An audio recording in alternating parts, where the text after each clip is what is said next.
cabalgan los temas con la semana pasada.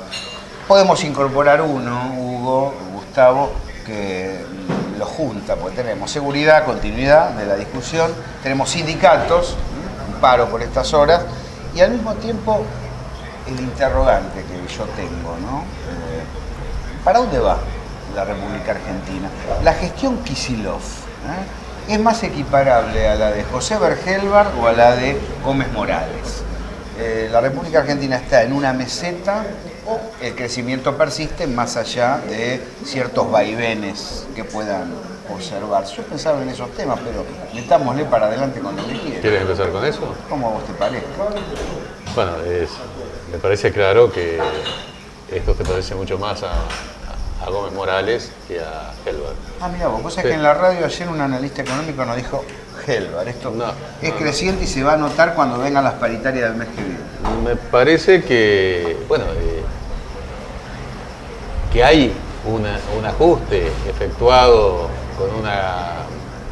con una serie de amortiguadores que cualquiera de los que están enfrente no lo hubieran hecho, no quita de que se han efectuado. Por ejemplo, hay una variable de ajuste en este momento que son los jubilados, que está muy claro que a diferencia de todos los aumentos anteriores, en marzo, cuando cobró en marzo, prácticamente ya estaba cubierto por los meses de diciembre, enero y febrero, y el ajuste había sido en septiembre y el próximo será en el septiembre próximo. En el tema de la quita de los subsidios, que es una medida correcta, que debió haberse hecho muchísimos antes, esto lo hemos dicho en años anteriores, mucho tiempo antes. La diferencia entre la quita de subsidios que hubiera hecho cualquiera de los que están enfrente y es que establece un grado de excepciones notables. Los jubilados no pagan, los que tienen planes sociales no se le van a ajustar. Es decir, es un ajuste de tarifa, pero con muchos amortiguadores. Pero estás en un proceso en el cual elevaste las tasas de interés a casi el 30%. Una pyme que va a tener un crédito hoy tendrá un crédito al 40%. Es decir, estás en una situación que tuviste que adoptar esas medidas en función de parar una corrida con relación al dólar. Pero eso te produce un enfriamiento de la economía. En última instancia, se han producido algunas, todavía no es significativo, pero la amenaza de las suspensiones está. Y al gobierno no le vino mal esa situación, porque las amenazas de las suspensiones es un disuasivo muy importante en las paritarias. Para aquel que quiere pedir 40, 45, en ese aspecto me parece que la posición de Calvo era razonable. Prefiero reprimirme en el pedido de aumento en la medida en que se conserva el empleo. Para la persona, el obrero que queda desocupado, poco importa cuánto es el aumento de las paritarias. Creo que me parece en ese sentido, cada vez que hay paritarias se habla siempre de lo mismo. Es inevitable, lógicamente, porque es el tema económico. Me parece que en este caso la cuestión de las suspensiones o de los potenciales despidos tienen que ver más con especulaciones del sector privado que con hechos concretos y reales. Esto no quiere decir que no haya habido... Pero se paró, por ejemplo, uno de los lugares donde tenés series de problemas, que es la industria automotriz, hay una baja de la... Sí, el retroceso de la industria automotriz viene... De niveles muy altos, pero viene ya desde arrastre del año pasado también, y tal vez haga eclosión en este momento. Hay un límite, ¿no? Sí, tampoco hay que ver cuántos coches vas a producir para que puedan comprar. Hay 2 o 3 celulares por persona promedio, ¿cuántos coches puede haber por persona? Sí. Ha crecido el parque automotor argentino. Sí, lo que pasa es que vamos a discutir lo mismo. ¿Cuál es dónde se ha desarrollado la economía nacional y dónde se han estancado? Ayer hacíamos una pregunta en la señal medio que tiene que ver cuál fue la industrialización real de la República Argentina en estos 10 años, si seguimos dependiendo de que los ojeros liquiden sus dólares. Yo tengo la sensación, yo entiendo esa pregunta, creo que es una parte, pero en realidad ha crecido la industria. De hecho, bueno, objetivamente estamos hablando de la industria autopartista y de la industria automotriz, entre la construcción como madre de industria. Creo que el problema está en los eslabones faltantes de la cadena productiva, en elementos dolarizados internos, sobre todo, por ejemplo, en los plásticos, donde hay polímeros internos de la fabricación de los plásticos, que gracias, si no están definidos los precios, y si no está definida la producción local, puede haber importación. En los productos audiovisuales, ¿cuánta gente que tenemos alrededor? Está Claudio con las cámaras, está Daniel Glaspigel, Carlos Zaira, en este momento participando desde fuera de cámaras del debate. Pero creo que sí, hay una diferencia entre el trazo grueso de la industria, que ha crecido en la República Argentina, y lo que falta, que además tiene un correlato con el dólar, tiene un correlato con el problema de los precios externos. Ahí tomemos el tema. Dos de los elementos que han crecido es la industria automotriz. La industria automotriz lo que te origina, eso no estoy proponiendo la supresión de la industria automotriz, digo que la industria automotriz te origina un déficit de balanza comercial. Cuanto más producís, más insumo importado necesitas, porque entre el 70-75% son componentes importados. Claro. Es muy diferente a lo que sucedía en la década del 60 y del 70, donde la composición con productos nacionales era muy importante. El otro factor importante es la armaduría de Tierra del Fuego. Ha producido una gran reactivación de Tierra del Fuego, pero ahí no hay, es simplemente te traen las piezas, te las arman, y eso, mientras vos tenés un ciclo de acumulación de reservas, no hay problema, pero cuando a vos se te empiezan a bajar las reservas, el crecimiento de Tierra del Fuego, el crecimiento de la industria automotriz te origina una fuerte situación de balanza comercial. En la consulta que hacíamos, en este espacio nos está señalando radialmente Gustavo, el economista consultado nos decía, sobre fin de año no va a haber problema de reserva, la Argentina vuelve a acumular. Acá, una vez que se ordenen los precios internos, se larguen las paritarias a pleno, la Argentina no va a tener dificultades. Sí, la pregunta es por qué se sale a pedir acumular. crédito para hacia afuera si va a suceder eso. ¿Se sale a pedir crédito hacia afuera o se sale a ordenar el vínculo con el Banco Mundial y con el Fondo Monetario? No, bueno, en ese aspecto ya tuvimos una discusión el año pasado. Sí, yo creo que en el momento... ¿Vos estabas a favor de endeudarse? Claro, pero ¿endeudarse para qué? Yo no digo para pagar sueldos, eso es absurdo. A nadie se le ocurriría ir a pedir un banco para tus consumos diarios. Comprás, pedís un préstamo para una casa, para un auto, para una empresa. De manera que no entender que el crédito forma parte del capitalismo, no digo los créditos del Fondo Monetario que te fijan la política económica, sí. Pero si yo voy a un banco y me da un préstamo a 30 años para renovar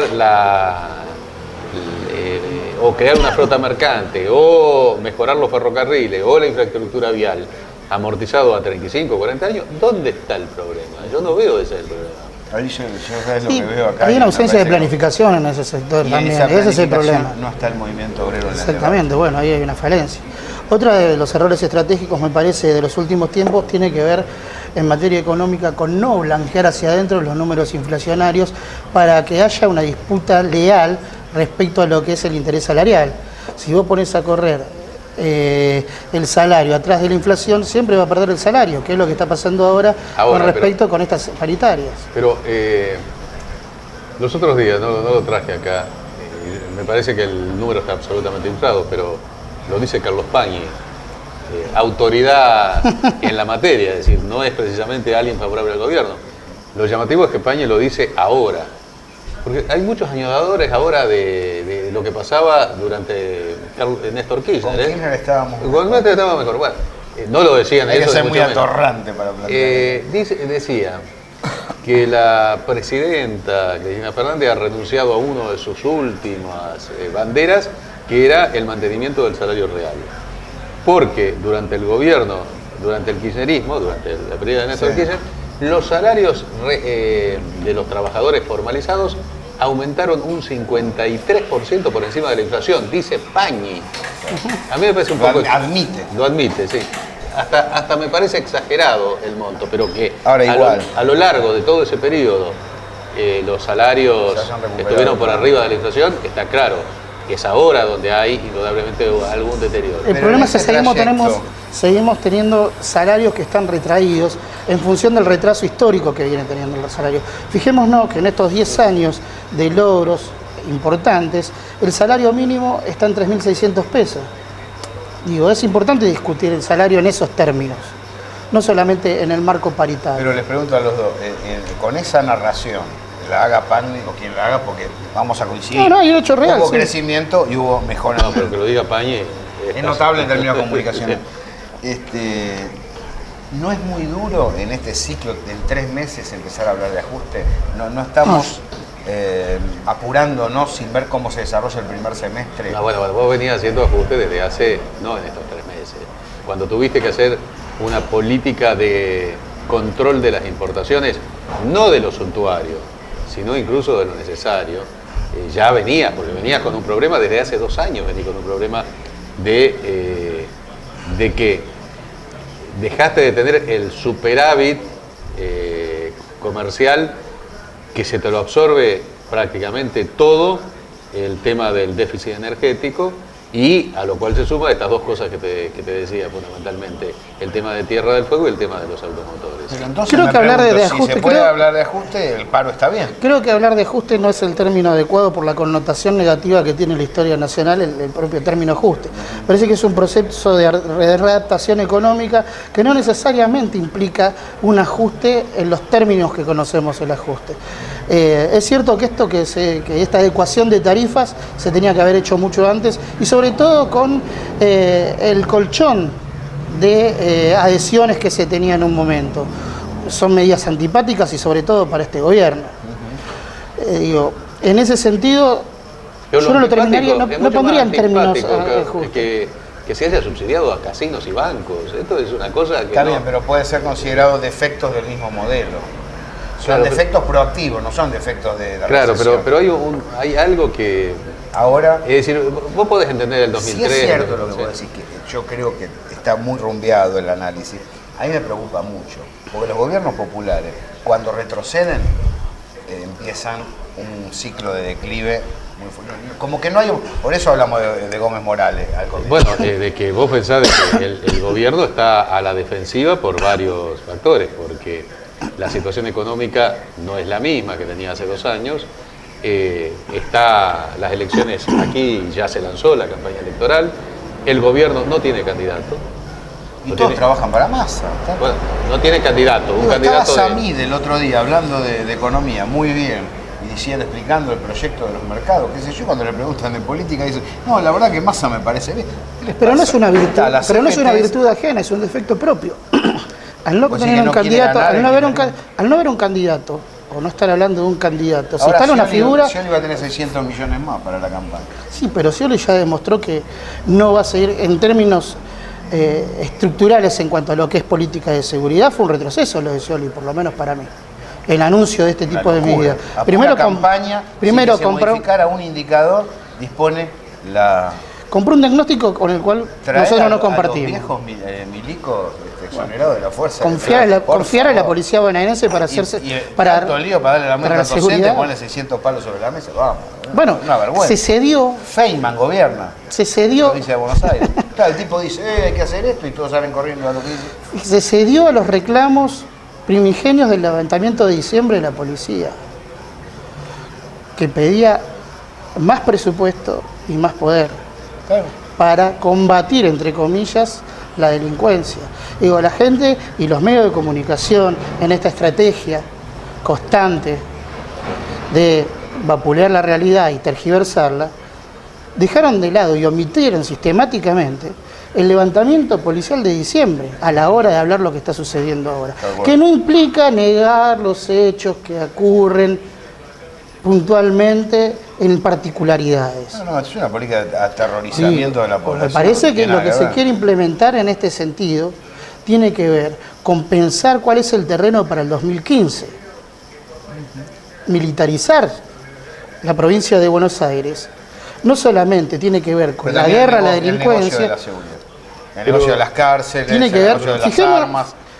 Vayamos a lo que es la historia y fijémonos qué sucedió en Nueva York desde el 94 hasta el 2001, que estuvo gobernada Nueva York por Giuliani. ¿Qué sucedió en esa ciudad? Tras el velo de la tolerancia cero, se aplicaron ajustes sistemáticos con políticas neoliberales, no solo en esa ciudad, sino a partir de todo lo que fue Estados Unidos de ahí en adelante. Y Argentina están necesitando los sectores de derecha volver a crear estos climas para poder tener el terreno abonado para instalar políticas de estas características de nuevo en el país. Pero me parece que ahí tenés una batalla de cultura que la has perdido también. porque el sentido común dominante posiblemente sintoniza con la idea de que la seguridad está vinculada al discurso de la derecha, en contraposición con los derechos civiles, claro. Más cárceles, más policías, más código penal, etcétera, etcétera. Ahora bien, al mismo tiempo, desde los sectores del progresismo, caracterización que no me es demasiado grata, la idea de que esto se va a resolver en el tiempo lejano, en donde haya distribución de ingresos, mejor equidad, no es una política pero es que al respecto. ahí es donde colisiono con tu visión. Porque vos partís del aceptar el diagnóstico. No. No hay nada que resolver a futuro, más allá de evitar robos, ¿no es cierto? Y crímenes, como en cualquier sociedad donde tengas una política de seguridad. Bueno, pero yo no me voy a ni transformar siquiera en un opinador para quedar bien con un sector de la opinión pública. Soy periodista. Acá están los datos. Nosotros damos los datos de manera... Mira, cuando en diciembre nos mandaron los datos en firme del nivel salarial argentino, yo lo primero que hice una circular a todos los periodistas de la radio, señalándole, este es el nivel salarial, es bajo, 5 lucas daba el promedio, diciembre. Digo, no oculto la realidad para beneficiar al gobierno. Ahora, en este caso, revisamos, desde la señal revisamos, todos los indicadores del Ministerio de Seguridad Interior, todos los indicadores de CELAC y todos los indicadores de Naciones Unidas. La Argentina sigue dando como uno de los países más seguros del mundo. Yo no voy a venir a mentir para quedar bien con el vecino que está enojado. ¿Me entendés lo que te digo? Pero son dos cosas diferentes. Los homicidios no se pueden ocultar, por lo tanto la tasa de homicidio es cierta, está entre las más bajas del continente. Ahora, hay toda una cantidad de robos que en general lo sabés por experiencia propia. Si te roban en la calle no vas a hacer la denuncia a la policía porque es perder el tiempo. Hugo, pero eso no implica que estemos en un estado de situación crítica. No es una situación crítica, porque tenés que... Digo, lo cual tampoco quiere decir que no se actúe sobre eso. La política consiste en no conceder a la opinión mayoritaria, pero sí hacerse, tomarlo dentro de tu agenda. Lo que no podés hacer es ignorarlo, que el gobierno lo ignoró a lo largo de mucho tiempo. La idea de que vos no podés definir una situación que se ha incrementado, el tema, más allá de lo que digan los medios, me parece que suponer que todo el problema pasa por los medios es un error, como en todos los casos. Si no hubiera existido Clarín, igual muchos de los problemas que tenemos hubieran sido exactamente iguales. Ahora, Clarín te los agudiza, te los potencia y demás. Es muy sintomático. Tal vez dentro de unos años lo leamos, que es el interrogante, no digo que no tengas razón. Ahora, la inflación, sí. Vos tenés inflación, vos decís, bueno, podés discutir sobre si hay una curva ascendente mayor o menor. Hay un proceso que no es hiperinflacionario, pero que tiene un alza de precios. Ahora, vos en el tema de seguridad se está diciendo negro cuando en realidad es blanco. Hay una situación muy, muy difícil de cubrir periodísticamente sin caer en admitir un diagnóstico errado. Pero vos sabés, yo creo que acá no hay una política que sería realmente una política popular, que en lugar de mandar policías a los sectores marginales, mandaras asistentes sociales, sociólogos, una cobertura, escuelas. ¿Cuántas escuelas tenés colocadas dentro de las villas? No hay. Entonces, en lugar de mandarles policía... La lucha de los docentes fue por eso, por la infraestructura. Bueno, está bien. Ahora, si vos no haces esa política, la única que te va a quedar propuesta por la alternativa de enfrente es lo que te están pidiendo. Pones cárceles, pones policía y pones lo demás. Si vos no tenés la otra situación, porque el problema cuando en los sectores populares, el tema de eso que se percibe como inseguridad existe también, porque en los sectores marginales está el peaje, está la situación del que viene a trabajar y dice, bueno, entregame una parte, hay toda una situación de ese tipo. Pero y no es una casualidad. Hace más de 15 años que pasa eso. Cuando bajás del colectivo a la noche, en una zona popular, mirás alrededor, digamos, hace mucho tiempo. No es nuevo, no es un problema que surgió ahora. Porque se aplican los derechos humanos. No, por supuesto, no es el tema de los derechos humanos. El problema sí hay algo que también uno no... es decir, una cosa es llevar a Zaffaroni a un extremo de que muchas cosas parecen tontas realmente. Es decir, porque la justicia es extremadamente lenta. Los delitos más elementales, vamos a suponer de esta semana, el que evitó Romano. Muy bien, no le estoy pidiendo que lo metan en la cárcel al tipo, pero sí, la detención, tiene 3 detenciones anteriores, le van a hacer juicio, el juicio va a ser dentro de 5 años, que es el ritmo que tiene la justicia argentina. Dentro de 5 años lo van a juzgar por 5 juicios por un delito, 2 delitos de este tipo menor, de robo, una cosa. Como no tiene sentencia, entonces puede quedar en libertad. queda inmediatamente en libertad. Entonces, de aquí a que se inicie el primer juicio, el tipo puede haber repetido este procedimiento 70 veces. Entra y vuelve a salir. Algo, si cuando te expulsan un jugador de fútbol, te lo suspenden por 1 o 2 fechas, ¿cómo puede ser que alguna situación intermedia, ponele, tenés un lugar donde el tipo, por el primer delito, va 30 días preso? No me parece mal lo que decís, además no me parece mal lo que decía Sí, pero el no- entrevistado pero el otro digo- día, subir 5 años pero la igualmente pena no creo a los sea esa la delitos discusión. aberrantes. Ahora Bueno, estamos yo creo La que el discusión del genocidio- diagnóstico. Yo creo que, Tema micro, yo creo que el genocidio no debería ser penado Que con la 30 años, sino pantalla- con... no sale más. Un Videla, una cera, no Por tiene que eso, salir pero más. si Está bien, bueno, pero ahí necesitamos, para Está discutir bien esto pelearte necesitamos con la que ir te viene contra a la robar. corporación Estamos hablando de policial. otra Digo, me parece que si no hay una democratización de las fuerzas policiales, si no hay una democratización correcto. del sistema judicial y si no hay una democratización también del sistema político que entra en las tranzas con los sistemas directivos, digo, es medio difícil No, poder estamos de reestructurar acuerdo todo con eso. el tema político. El problema es el diagnóstico, de dónde partimos para entender este tipo de conflictos, Es decir, para resolver de un dónde, problema de dónde tenés nos que paramos, tener- de dónde nos posicionamos en el diagnóstico. Porque una cosa es hablar de crisis y otra cosa es hablar del reconocimiento de casos particulares que a través de los medios de comunicación se terminan generalizando. El tema de la justicia o la injusticia por mano propia tiene mayor inserción de estos casos. Es decir, hay mucha gente... Del ratero. Sí. Bueno, el otro día mataron a un obrero de la construcción. Yo pensaba, es mejor respetan a Feynman, que trabaja con los narcos y miente. A él lo respetan. Y al obrero de la construcción lo mataron. El problema está potenciado. Ahora, me parece que tenés que hacer una política, no la de Scioli. Tenés que No, enfrentar obviamente. una situación de este tipo. Por ejemplo, Ah, ¿con qué medidas? A ver. Bueno, te vuelvo a decir, crearía ahí donde el Estado no llega, ahí se forma con estudiantes de sociología. Ahí tenés La militancia. Hay militantes políticos, militantes universitarios, Eso se está haciendo médicos. y es muy cuestionado, porque son los derechos humanos que van a los barrios. No, bueno, una cosa es que te lo cuestionen ahí y otra cosa es que efectivamente haga la política, ¿no? La seguimos la semana que viene.